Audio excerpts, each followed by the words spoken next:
दिल्ली में प्राक बजेट परामर्श बैठक में राज्य अधिक पुंजी दाबी कला ओडिशा राज्यर अर्थनीति और विकास प्रसंग में गुरुत्वपूर्ण दाबी रखिंट उपमुख्यमंत्री कनक वर्धन सिंहदेव।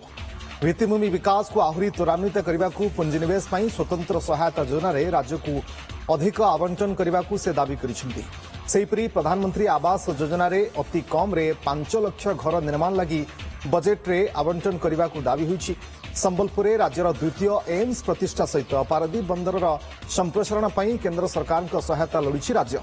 सेहिपरि कोस्टल हाईवे और सीआरआरआर प्रकल्प शीघ्र सारिबा को दाबी कर सुभद्रा योजना माध्यम महिला सशक्तिकरण पर केंद्र को आंशिक सहायता मागिछंती उपमुख्यमंत्री।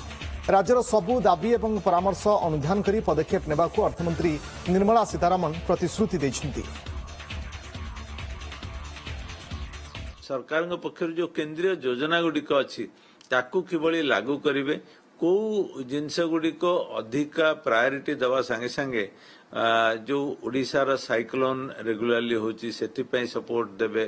आमर जो डिस्कम गुड़िक अच्छी जो डिस्ट्रीब्यूशन कंपनीज पावर सेक्टर रे ताकू किभली इंक्लूड करेंगे विभिन्न स्कीम रे जो जेहेतु से प्राइवेट कंपनी सेगुड़िक किभली सपोर्ट पाइबे केंद्रीय योजना अनुसार ताकू प्रायोरिटी देबे।